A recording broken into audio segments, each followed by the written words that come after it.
L'accomplissement de toute prophétie commence par son contraire. Quand Dieu m'a dit un jour, on était en 2013, Dieu m'a dit, mon fils, je vais te faire rentrer dans un endroit et tu vas commencer à toucher les millions. La même semaine, je n'avais même pas de transport pour aller au rendez-vous. L'homme d'affaires à qui Dieu a dit tu seras interplanétaire là, il n'a pas de transport. Mais j'ai fini par comprendre que toute prophétie commence par son contraire. Elle commence par son contraire. Si ta foi peut être focalisée, je te dis, ce que tu as vu là, ce que tu as vu, ce que tu as vu, ce que Dieu t'a dit va s'accomplir par rapport à ce que tu es en train de vivre.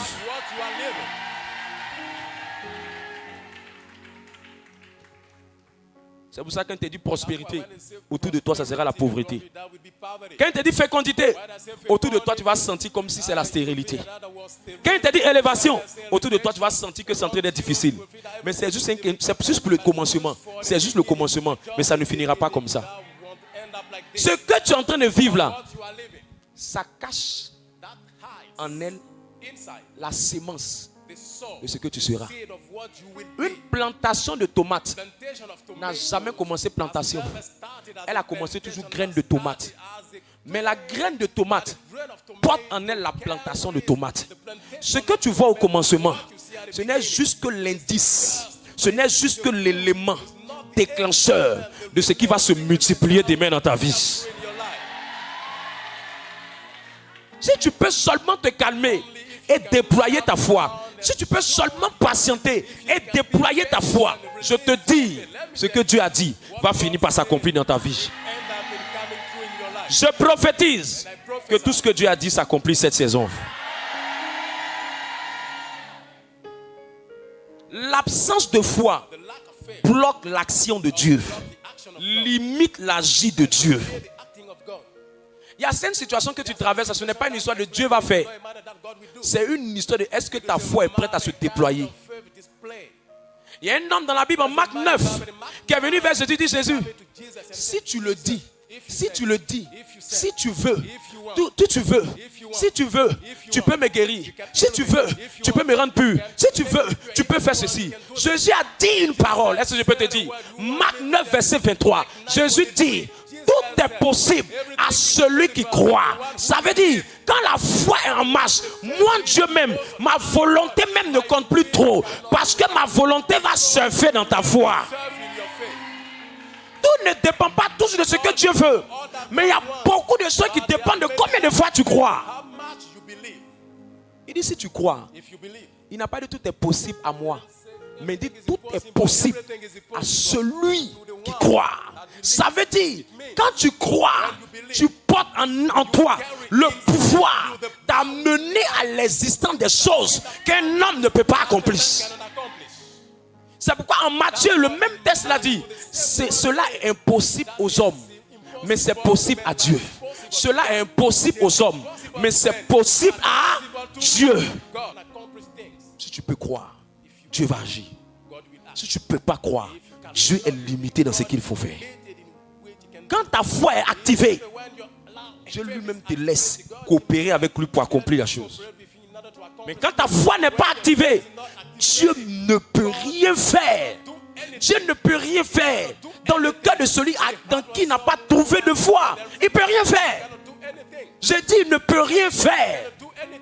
Tu limites Dieu quand tu ne crois pas. Tu bloques Dieu quand tu ne crois pas. Toutes les personnes qui ont limité la puissance de Dieu l'ont limité par leur manque de foi.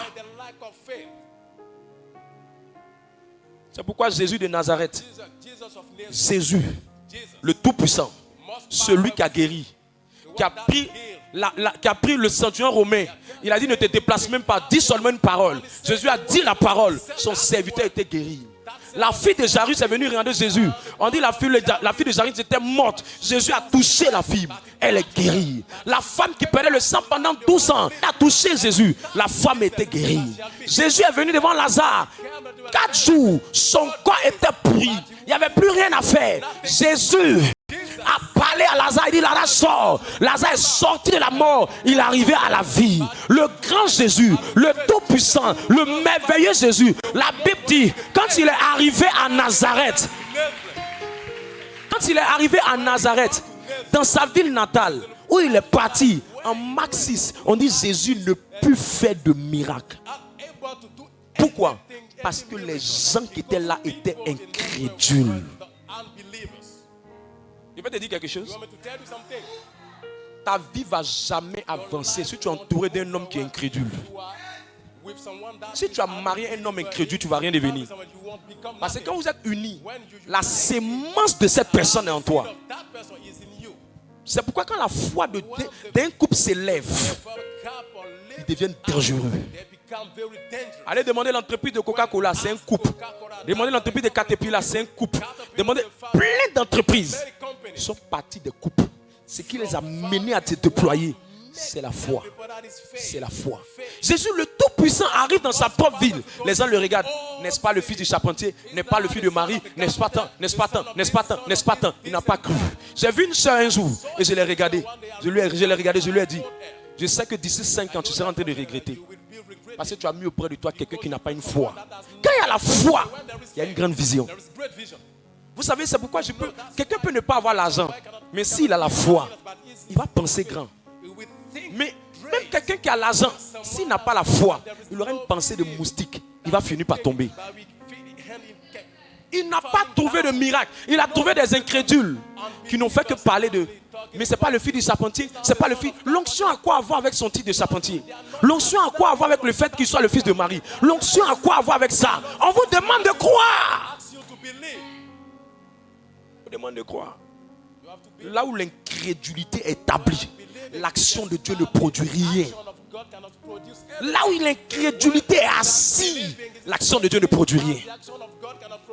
C'est pour ça que les gens qui vont à la messe, ils sont assis, mais ils ne croient pas. On dit le corps là, ça devient le sang. Le vin, ça devient le sang. Le corps, ça devient le pain, ça devient le corps de Jésus. Il est assis, mais il ne croit pas au mystère. Ce n'est pas qui mange la communion, c'est qui croit au mystère qui est dans la communion. Est-ce que je peux te parler? Il m'a dit, la question de ta vie souvent, ce n'est pas seulement les sorciers qui te fatiguent. Peu importe le nombre de sorciers qui sont contre toi, c'est la qualité de ta foi qui va déterminer ta victoire sur les œuvres. Les sorciers de ta famille ne sont rien si ta foi est en place.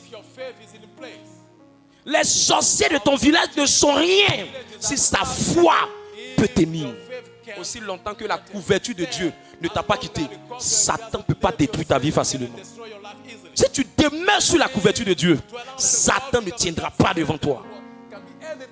Peu importe la multitude de flèches de Satan, flèches à gauche, flèches à droite, qui te lance, je dis, peu importe l'intensité de ces attaques contre ta vie, c'est pas ça le problème. Le vrai problème, si tu peux avoir la foi, si ta foi peut être de qualité, si ta foi peut être déployée, je dis, Satan ne peut rien contre toi. Satan est faible. Satan ne vaut rien. Qui m'a appris ça? Luc 22, verset 31. Ils sont d'atterrir. 31.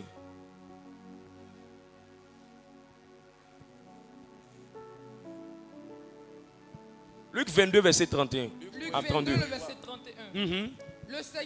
Le Seigneur dit, Simon, Satan vous a réclamé pour vous cribler comme le froment. Il dit, Satan vous a réclamé pour vous cribler comme le froment. Arrête-toi là.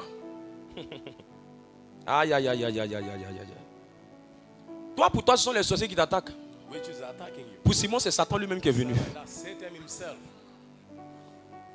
Mais quand Satan lui-même est venu pour le cribler, pour le crisper, pour le manger, pour le détruire. Mes amis, Jésus a dit à Simon que Satan t'a criblé. Pourquoi les chrétiens ne veulent pas qu'on leur dise que souvent les démons te fatiguent? Pourquoi les chrétiens ne veulent pas dire que souvent ta famille a des sorciers dedans? Pourquoi les chrétiens ne veulent pas entendre qu'on leur dit que souvent ils sont possédés? Il y a des gens qui sont possédés, il n'y a pas de chrétiens possédés. Même ne pas croire, là, il y a des démons d'incrédulité. Vous ne savez pas qu'il y a des démons d'incrédulité? Il y a des démons d'incrédulité. Il y a des démons d'incrédulité qui sont assis dans la vie de quelqu'un. Bien même. Mais je lève ma main. L'esprit de foi rentre dans cette assemblée. L'onction de foi rentre dans cette assemblée. Je veux que ta foi monte plus que ça. Je veux que ta foi bouge plus que ça. Je veux que ta foi soit déployée que ça. Je veux que ta foi soit agissante que ça. Je veux que ta foi soit puissante que ça. Mahanda labrado shikabalabada. Le mahinda labrado shabada. Le mahanda. Regarde, Satan a essayé de faire tout ce qu'il pouvait faire sur Simon. Mais il n'a pas pu. Il n'a pas pu. Vous savez, quand Satan était en train de chercher à manger Simon, toi pour toi sont les sorciers, lui c'est Satan lui-même qui faisait tout ce qui était dans son pouvoir pour arrêter Simon, pour bloquer Simon, pour mélanger Simon, pour fatiguer Simon. Jésus n'a pas cherché à faire prière de combat pour le frapper. Jésus n'a pas commencé à faire prière de combat pour le frapper. Il n'a pas chassé, il n'a pas brisé, il n'a pas mélangé, il n'a pas cassé. Qu'est-ce que Jésus a fait? Jésus a dit, j'ai attaqué une chose que je sais que c'est ça que Satan va attaquer. Jésus a dit, au verset 32, lis le verset 32. Le verset 32. Ah, il y a une révélation que Dieu m'a donnée, je vais te donner ça tout de suite. Allons-y. Mais j'ai prié pour toi. J'ai prié pour toi. Afin que ta foi ne défaille point. Et toi, quand tu seras converti, affermis tes frères. Un homme devient malheureux, misérable. Satan rentre dans sa vie. Quand sa foi commence à vaciller. Donc Jésus savait que aussi longtemps que le bouclier de la foi de Pierre tenait, Satan ne pouvait pas entrer. Mais si le bouclier de la foi est en train de vaciller et que dans le bouclier il y avait un trou, Satan allait l'atteindre. C'est pourquoi il ne s'est pas concentré sur comment attaquer Satan. Parce que tu ne peux pas empêcher Satan de t'attaquer. Mais c'est une insulte qui est la victoire sur toi quand il t'attaque. C'est une honte à ton baptême et à ta communion, à ta confession et à ta confirmation que Satan vienne s'asseoir sur tes pieds et te gagne. C'est une honte. C'est une honte. C'est une honte. Est-ce que je peux te dire quelque chose de comment il fonctionne? Vous savez, Jésus a attaqué la foi de Pierre en priant pour la foi de Pierre. Quand la foi de Pierre montait, Satan n'a pas pu terminer sa mission de le détruire, de le cribler, de le mélanger. Et Pierre est venu vers Jésus plus tard. Parce que Jésus a prié pour que sa foi tienne. Comme sa foi a tenu, comme sa foi était en place, comme sa foi était positionnée, établie. Satan n'a pas tenu. Mais par contre, le problème de beaucoup de gens, c'est que souvent, Satan va toujours amener leur foi à vaciller. Et comment il amène leur foi à vaciller? Il amène ta foi à vaciller par quelle manière? Parce qu'on appelle le raisonnement. Le raisonnement. Le raisonnement. Moi, quand je vois quelqu'un qui raisonne beaucoup, je sais qu'il est sur le chemin pour entrer dans une secte. Si tu vas en Paris, est-ce que je peux te dire quelque chose? Regarde. Quand il a commencé à attaquer Pierre, c'est la même méthode qu'il utilise pour tout le monde. Il sait que si ton bouclier de foi est là, il lance, ça ne peut pas atteindre. Qu'est-ce qu'il va faire? Il va faire en sorte que ton bouclier là baisse, ton bouclier là descend. Donc il va attaquer ta pensée. Comment il attaque ta pensée? Il va vous faire quelque chose qu'il a l'habitude de faire. Il n'a jamais changé sa manière de faire. C'est tout ce qu'il fait à tous les chrétiens. Il va te faire vivre un malheur. Et puis tu vas dire, et puis il va te rappeler, il va dire, comment je peux aller à l'église et puis quelque chose m'arrive? Comment je peux prier et puis quelque chose m'arrive? Elle a fini la prière, elle est sortie. Et puis ses pieds cognent caillou. Elle dit, comment je peux quitter la présence de Dieu? Et puis mes pieds cognent caillou quand je vais tomber. Qu'est-ce qu'il est en train de faire? Il est en train de faire danser ta foi. Parce qu'il sait que si ça tient longtemps, il ne peut pas. Et puis quand il voit qu'il a envoyé cette pensée, ce n'est pas passé. Un malheur peut t'arriver. On peut voler ton argent. Et il frappe encore. Ce n'est pas toi qui chantes là. Ce n'est pas toi qui intercède là. Tu vois, tu intercèdes. Mais on prend ton argent. On te fait échouer à ton examen. On bloque tes activités. Tu n'as pas de travail. Il est en train de t'amener la bombe. Quand il amène la bombe, ta foi commence à faire bang, bang, bang. Bang, bang, bang. Bang, bang, bang. Bang, bang, bang. Ça commence à descendre. Et plus ça descend, le bouclier la baisse. Le bouclier la descend. Il cherche une faille. Il ne t'a pas encore attaqué. Hein? Il est juste en train de faire vaciller ta foi. Quand il envoie cette pensée, tu dis non, je tiens, il ne peut pas. Il dit reste tranquille. Reste tranquille. Tu vois, tout l'effort que tu fais dans la maison de Dieu, Dieu ne voit-il pas ton problème? Il ne voit pas. Tu sais, il aime tes voisins, mais toi, il ne t'aime pas. Tu vois, la dernière fois, celle, elle a rendu témoignage. Elle était assise auprès de toi. Mais toi, tu n'as rien reçu. Et tu es là maintenant. Tu es là. Eh, Seigneur, j'ai fait quoi? J'ai fait quoi pour vivre ça? Il dit maintenant aux gars, les gars, le bouclier est en train de descendre. Fire! Quand il frappe, on va entendre que la personne est tombée. On va entendre que la personne est faiblie. Ça n'a jamais commencé le jeu de l'attaque. Ça a commencé par les suggestions qui sont venues dans ton esprit. Comment tu fais pour renverser ça? Il faut déployer ta foi. Comment tu déploies ta foi? Tu dois savoir une chose. La Bible dit que le malheur atteint le juste. Satan, il est écrit que le malheur peut atteindre le juste. Il est écrit que le problème peut arriver dans la vie du juste. Mais ça n'empêche pas le Rédempteur qui prie de l'abandonner. La Bible dit qu'au jour du malheur, l'Éternel va secourir le juste. Satan, tu ne vas pas m'empêcher de servir. Satan, tu ne vas pas m'empêcher d'avoir. Le bouclier monte. Satan, tu ne vas pas m'avoir. Je vais servir. Je vais chanter. Je vais intercéder. Je vais persister. Je vais persévérer. Et puis d'ailleurs, Satan, je te dis quelque chose. Je ne suis pas seulement avec Dieu pour ce qu'il me donne. Moi-même là, je l'aime. Quand il entend ça, il a mal à la tête. Il dit quoi? Malgré ce que Satan te dit là, tu dis quoi? Tu dis Satan. Écoute, comme Daniel et ses 3 frères. Il dit, oh roi, même si Dieu nous abandonne, nous, on va servir Dieu. Il y a des gens qui sont arrivés au niveau de foi où Satan ne peut pas. On les appelle ça décourage, mais ça ne décourage pas. Ça décourage, mais ça ne décourage pas. Ça décourage, mais ça ne décourage pas. Ça décourage, mais ça ne décourage pas. Il frappe, ça ne passe pas. Il frappe, ça ne passe pas. Il frappe, ça ne passe pas. La foi commence à monter. Et quand la foi commence à monter, le Dieu que tu sers, il dit, ma fille, j'ai vu que tu ne me sers pas seulement pour ce que tu reçois. Tu ne me sers pas seulement pour ce que je te donne. Tu ne me suis pas seulement pour ce que je te dis. Mais ma fille, j'ai vu que tu étais prêt à m'accepter dans le malheur, à m'accepter dans les pleurs. Je t'ai vu pleurer quand ton argent est perdu, mais le dimanche prochain tu es venu. Je t'ai vu, un accident voulait te prendre, mais le dimanche tu es venu.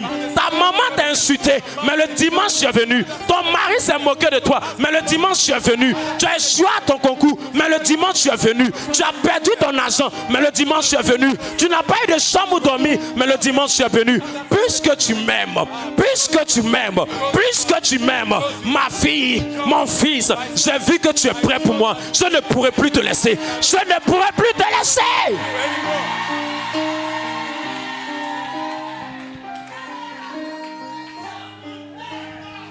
C'est ça la foi. C'est ça la foi. C'est ça la foi. Ils m'ont fait asseoir. On dit tu es là, ton affaire de Dieu. Toujours affaire de Dieu. Toujours affaire de Dieu. Toujours affaire de Dieu. Toujours affaire de Dieu. Ils m'ont fait asseoir. Ma foi voulait vaciller. Satan cherchait à m'attaquer. Satan cherchait à m'ébranler. Je dis, maman, je t'aime bien.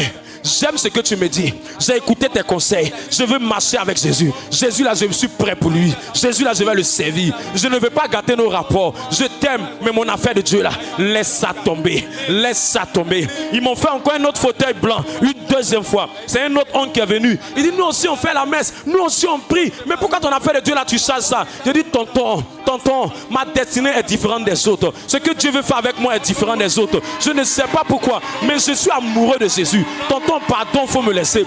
Quand le tonton a fini, il m'a amené encore chez une autre tante. On l'a fait asseoir. Une grande tante de la famille. Elle dit, mais attends, Yves Roland, tu as quel problème? On dit que tu traverses l'eau pour aller prêcher. On dit que tu passes ici. Mais l'eau là va te tuer. Tu vas mourir. En ce moment, j'allais à Île Poulet pour prêcher. Mais l'eau là va te tuer. Tu vas faire comment? Tu vas mourir. Faut pas faire ça. Faut laisser. Tu peux faire doucement, doucement. Je dis, non, maman, je t'aime bien. Je sais que tu aimes Jésus. Je sais que tu suis Jésus. Mais je ne sais pas pourquoi. Lui là, mon amour pour lui est trop fort. Je l'ai aimé. Je veux marcher avec lui. Je veux le suivre. Je veux me donner à lui. Je veux le servir. Quand ma foi commençait à monter, un bon matin, je vais au jubilé. Je finis de faire la messe au jubilé. Je rencontre une soeur, m'explique son problème. Quand elle finit de me parler de son problème, je commence à la suivre spirituellement. Elle m'emmène auprès de son papa. Son papa me regarde, dit, jeune homme, tu fais quelle formation? Je dis, voilà ce que je fais. Il dit, à partir de maintenant, voilà mon bâtiment. Je suis à la BCAO. Voilà mon bâtiment. Je te donne ça pour pouvoir faire tous les travaux dedans. Je finis de faire le travaux pour te rafraîchir l'histoire. Je finis de faire les travaux. Le monsieur compte dans sa main 6 millions. Il me donne. Il me met en contact avec tous ses amis agents de la BCAO qui ont des projets qui veulent construire. Quand j'ai fini, quand j'ai eu les 6 millions, j'appelle mes tantes, mes soeurs. Je les amène chez moi. Je dis venez voir où j'habite. Quand ils sont venus me voir, ma première maison arrivera à Palmeraie. Ils ont crié hey! Écoute.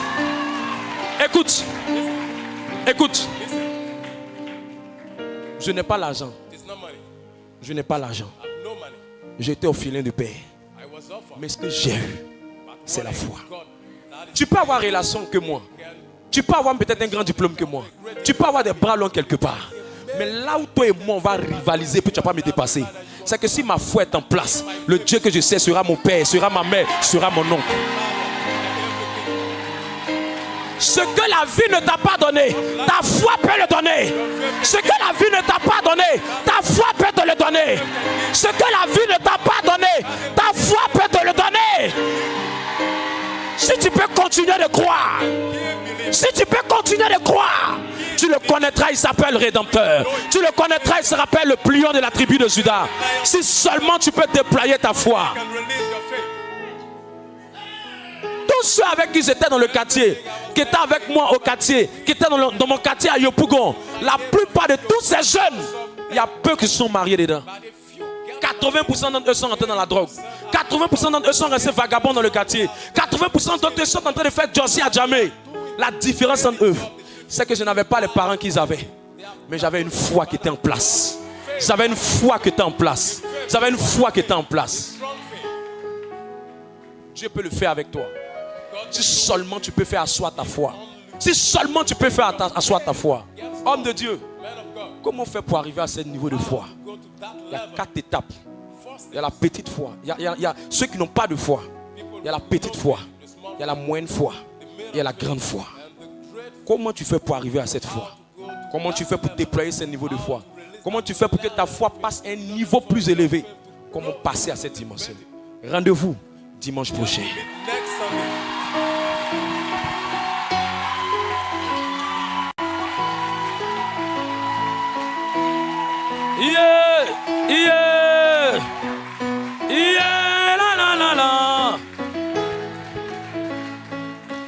Quelqu'un commence à s'élever, commence à parler à Dieu. Demande l'esprit de foi, demande l'esprit de foi. Labayando. Hey, ha ha ha ha. Ce qui va se passer à cette croisade, je ne sais pas pourquoi je te prêche sur la foi. Ça sera une croisade de manifestation de puissance de Dieu. Je vois des jeunes qui seront des millionnaires, pas des vagabonds qui têtent auprès de leurs parents. Je vois des jeunes qui vont écrire l'histoire. Je vois des jeunes qui vont bâtir de grandes choses. Pas des poulets mouillés, pas des gens qui vont au travail le matin, rentrer à la maison le soir. Non, ça c'est pas une vie. C'est la vie d'un vagabond, c'est la vie d'un rieneux. Nous parlons des jeunes qui brillent. Nous parlons des jeunes qui bâtissent. Nous parlons des jeunes qui sont propriétaires de terrain. Nous parlons des jeunes qui établissent des édifices. Nous parlons des chefs d'entreprise. Nous parlons des cadres, des gens influents, des gens qui marquent les générations, les gens qui vont laisser une place sur cette terre. Si tu en fais partie, dis-moi un bon amen. Dis-lui de déployer ta foi. Demande l'esprit de foi. L'esprit de foi va descendre sur nous. Demande l'esprit de foi. Demande l'esprit de foi. Parle. Demande à Dieu. Dis à Dieu, fais bouger ma foi. Booste ma foi. Étire ma foi. Étends ma foi. Fais-moi quitter la petite foi. Puis quitter la moyenne foi pour entrer dans la grande foi. Aide-moi. Alléluia. Regarde, il m'a dit, suscite-moi une génération d'hommes et de femmes qui vont impacter leur génération. Suscite-moi une génération d'hommes et de femmes qui vont produire des résultats. Vous savez, le monde dans lequel on est aujourd'hui, ce n'est pas un monde de bavardage, de discours. C'est un monde où il faut démontrer la puissance de Dieu. C'est un monde où il faut que l'évangile ait des preuves qui attestent que vraiment Dieu est vivant. Les gens sont fatigués de voir Dieu dans les murs, dans les paroles, dans les mots, dans les micros. Les gens veulent voir le Dieu vivant, le Dieu puissant.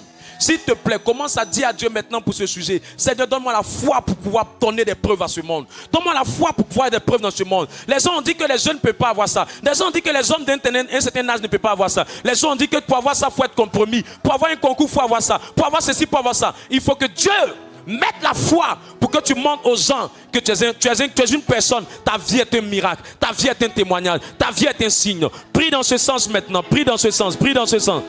Prie dans ce sens, prie dans ce sens.